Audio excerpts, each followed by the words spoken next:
Hebrews chapters 13 and 2.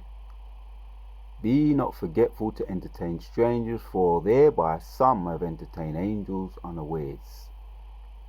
Alright, back at you with another quick lesson. I'm giving our praises to Yahweh, Ba'ashem Yahushai, Ba'ashem Rakakwadash, the ones to the elders and the apostles of Great Millstone, and the house of David is rising. So yeah, we just want to look at this one precept, or maybe just going in the spirit, but Hebrews chapters 13 and 2, we're going to check this word out, this verse out. One of the elders over there, I think it's Mississippi, Elder Kazak, made an interesting observation, interesting point, and I made the observation, and I want to look at this just a little bit closer in Hebrews 13 and 2, and let's look at the NIV. A little bit of examination. Yeah, so it says in the NIV, do not forget to show hospitality to strangers, for by so doing some people have shown hospitality to angels without knowing it. Right, so let's look at this, man. We'll go into the word there,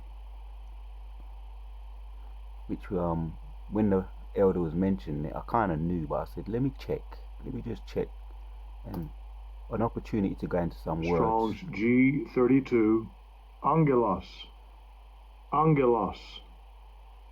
and any excuse to go into the blue letter to look at words, get into this, check it out. Angelos, the word we want is angel, and he did say an angel is a messenger, an envoy, one who is sent, an angel, a messenger from God. So that's what an angel is, and that's why the verse makes it so clear not to forget, man. Be not forget to entertain strangers, for thereby some have entertained angels unaware.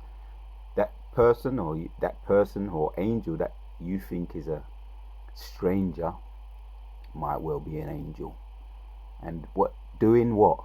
The word messenger, we looked at it. Let's look at what see what Esau says about messenger, because we deal with messengers every day, right? The word messenger, more or less every day. A person who carries a message or is employed to carry messages. Messenger bearer, messenger carrier, message carrier, postman. We may relate more to hearing that word there, postman or courier. Yeah, we may relate to hearing these words, or may find it more understandable. When you think about the word postman, he's always bringing messages through your post box, or the post office, or courier. They carry their whatever it may be in the lorry or on the bicycle, the motorcycle, the food, these food pizza carriers, or these people that on their bikes bringing that food, the what they call it, the Uber foods. So they're all messengers, right? We're familiar with these Uber drivers, Uber foods, doing a work very similar, so that we can understand. We're making it into these simple terms here. Messenger, in the etymology, one who bears a message, a bearer of a verbal or written communication. Envoy, ambassador from message. Yeah, straightforward, man. For no apparent reason except that people like to say it that way. Compare messengers hung by us, what? I'm gonna butcher that one. So here, there you have it, man. Straightforward, Akim. A communication transmitted via a message, or messenger. A note is sent thought some agency. In our case, going back to the blue letter, the agency could well be an angel, right? Ambassador. yeah, so that's why we just want to look at this, because yeah, man, be not forgetful to entertain strangers, for thereby some have entertained angels unaware. And I had my testimony on this subject, the video I did. I think it was this year, summer. Oh, it was around the Passover. I had my testimony around it just after the Passover. I done the video on it. My testimony, man's goings of the Lord. That's the title of the video, and I go in on an experience or testimony that I was breaking down. So yeah, we may not know, we may be approached by an angel, not knowing, unawares, but the idea of the angel approaching you is in some way, shape or form, is giving you a message, either verbal or non-verbal. And sometimes you may not get it straight away. You may have to think back in hindsight, and then it might come to you later on down the line. Oh, I was approached by an angel, man. And brothers have their testimonies. We all have our testimonies, or what was an angel, or what might have been an angel. Like I say, I've done a video on it, man. My testimony, man's goings of the Lord. So we have these experiences for us to be awake. And I wanted to look at that word too. I wanted to check out this scripture, because yeah, you need to know what time it is, right? Romans chapter 11 talks about,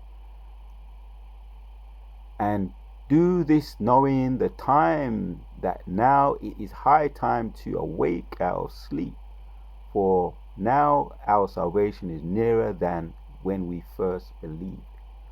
Right, to be cognizant, to be aware that we've been approached by an angel. I was thinking about that word, being awake, and that's what precept come up, Romans 13:11, to be awake. And I want to see again what Esau says about the word awake, although we already know. Let's get into this a little bit, just a little bit. Ain't gonna be no long video. Wake up, awaken, stir, come to, come around. Yeah, and sometimes the angels can help you to do that. You know, if you're slipping back or falling asleep, wakeful. Apostle Paul had an experience with an angel when he was locked up. Angel come and smited him on his head, man. Wake up, and walked him through the prison, through the prison, and out of the prison. Took the shackles off and said, there you go, man. You're free. But it was an angel that led him out of prison and put the guards to sleep. Angels are powerful. Angels are very powerful. So that's why we have to be awake or watchful. Right, there you have it, man. Wake, being awake. What's the etymology say about that? So that we can constantly be aware. Right, cease to sleep, come out of sleep. Yeah. Past tense, or awoke, past. Awoken, to awake, arise, originate from to arise, become awake. Yeah. Enough said on that. We already know, but yeah, for the sake of Lord willing, this is edifying, going in on this. I thought it was interesting, and I said, let me do a video on it. What the elder said, I thought, yeah, let me do a video on that. Angels approach you, maybe aware or unawares, or maybe you have to reflect back and look and think and say, yeah, that was an angel. But then, what was the point of the visit? They don't just do it for the sake of it. Angels don't approach you just for the sake of it, to pass the time. There's a message being sent to you, either verbal or non-verbal, direct or indirect. So yeah, we have to be constantly aware of that, which we are. We're spiritual men. The spiritual men will be aware of it, to get the message, the conundrum, to figure out whatever Rubik's cube you may have to figure out. Angels are powerful. So yeah, man, I just wanted to say that I came in this video. Yeah, and NIV again. Do not forget to show hospitality to strangers, for by so doing some people have shown hospitality to angels without knowing it. It says it almost the same, but it's actually, I find that one a bit more clearer to understand, that one there in the NIV. So yeah, go check out that video. It goes in a bit deeper on my testimony. My testimony, man's going is of the Lord, and it breaks it down. This is a quick hit for you to just for us to be more aware, more alert and awake. Our salvation is nearer than when we first started, and we never know. We may be approached by an angel at any time. Yeah, past, present, and future. And then Lord willing, I'll come back and do another one later, another video later. I might be on the trails. It's cold out there. It might be a little bit rainy, but the Spirit's on me to go out there and do my little exercise routine. This is the best time, man. Actually, it's better than summer when it's like this. So maybe out there I may come back with another hitter, quick hitter, through the power and spirit of Yahweh Shem Shai. Shalom until the next one.